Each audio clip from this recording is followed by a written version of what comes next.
Your Honor.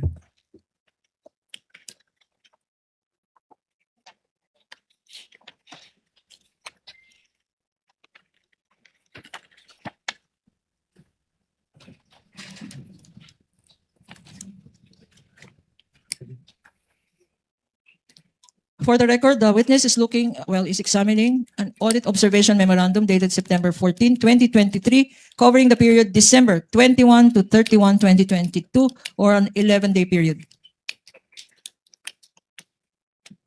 Proceed, counsel. Can you tell us, Mr. Witness, what were your findings, if any, in relation to the audit of the Office of the Vice President's fourth quarter confidential funds liquidation? Yung audit po ng confidential fund ng fourth quarter of 2022 of the OBP disclosed that, una, yung kanilang physical and financial plan ay hindi compliant dun sa requirements ng Joint Circular 2015-01 dahil hindi po in-indicate ng OBP yung kanilang specific confidential activities na paggagabitan nila ng kanilang cash advance. So una, hindi compliant ang physical and financial plan ng Office of the Vice President. And under the same item din po, yung kanilang accomplishment report ay hindi rin compliant dahil hindi rin po naka-indicate doon yung kanilang specific confidential activities na pinagamitan nila ng kanilang cash advance. Your Honor, for easy reference, we are flashing these particular portions of the document being referred to by the witness. Ano pa, Mr. Witness? Pangalawa po, hindi po sinubmit ng Office of the Vice President yung kanilang documentary evidence of payments as required under item 4.12 of the Joint Circular 2015-01. Can you remind us, ano-ano itong mga dokumento na dapat sinubmit ng Office of the Vice President to liquidate for confidential funds? Under the Joint Circular 2015-01, yung documents po na dapat isubmit ng agencies concerned po ay una yung kanilang liquidation report as proof of the liquidation.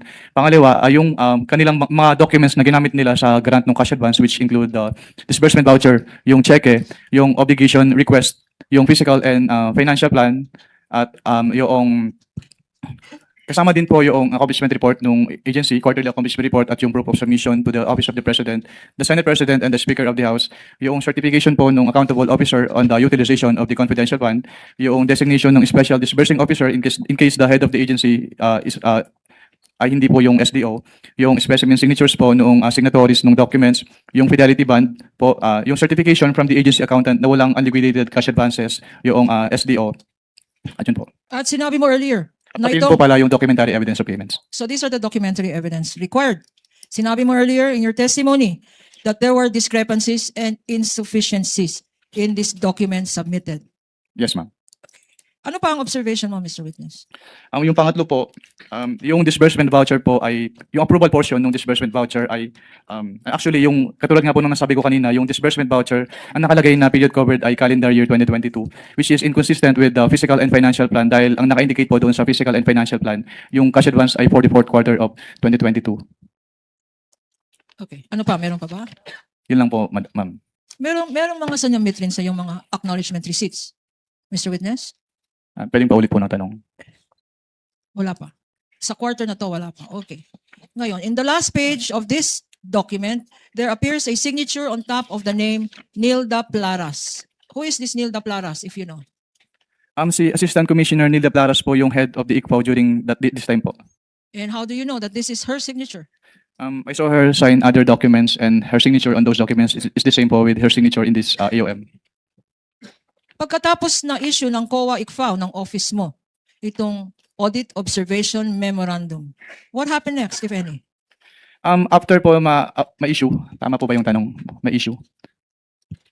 Yes, pagkatapos na issue ng After ma-issue, actually, after ma-issue po ba yung tanong niyo, ma'am? issue, I'm sorry. After ma-issue po yung AOM, inattempt po namin sa ICFAO, inattempt ng ICFAO na i-serve yung AOM dun sa office address ni Office of the Vice President. Pero Na-serve ba ito sa Office of the Vice President? hindi po, dahil hindi po siya tinanggap, dahil ang sabi po sa ICFAO ay wala pong authorized person to receive the AOM.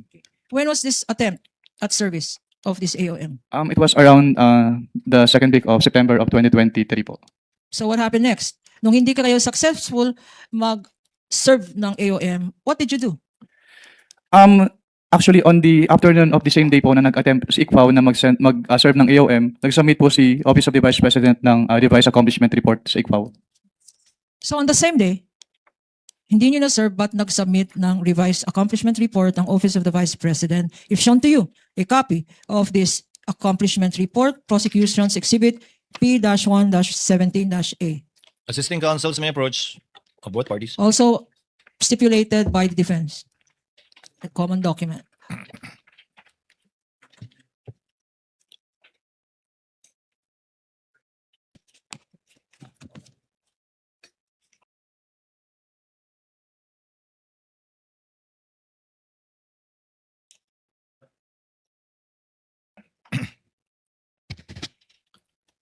Mr. Witness, ano ang significance, if any, nitong revised accomplishment report?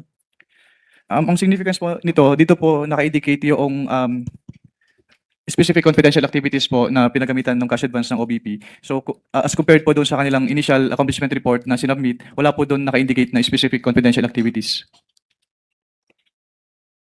Can you tell us ano ang observation mo dito sa mga linista ni Vice President sa kanyang alleged activities to justify her confidential expenditures?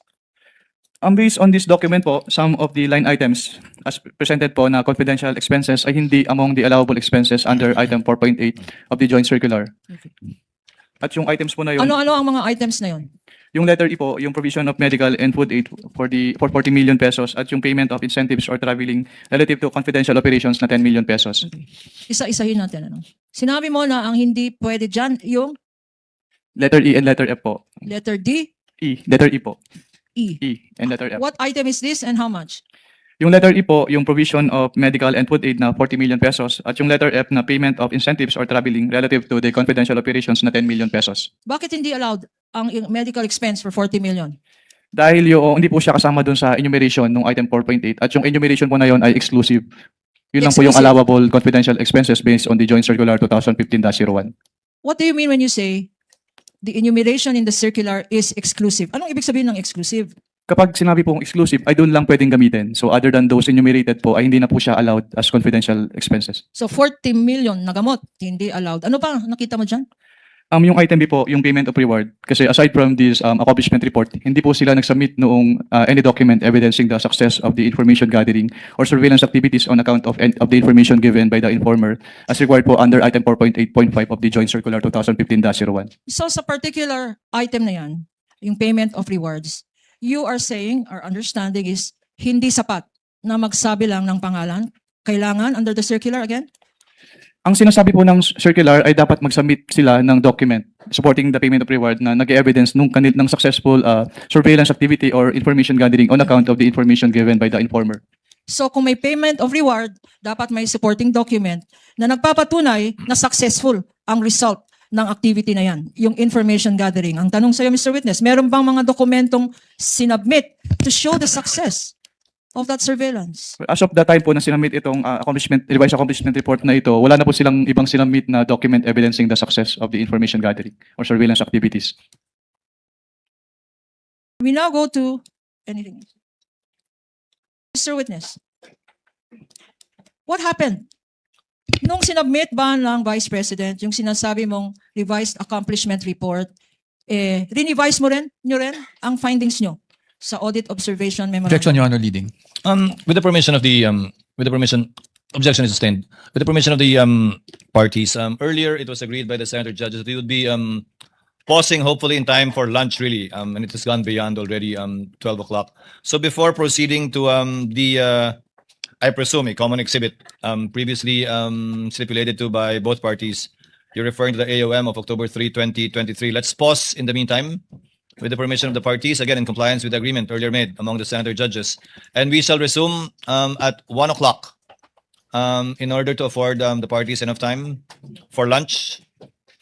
And again, with the indulgence of Attorney Kapunan, let's continue with the common exhibit stipulated to by the parties. Particularly, I'm referring to AOM dated October 3, 2023. And before we go to the unstipulated portion of the acknowledgement receipts, which might take some time. Again, with the permission of the parties, Attorney Kapunan and Attorney Poa, we are on recess and shall resume at 1 p.m. Thank you, Your Your Honor. Honor.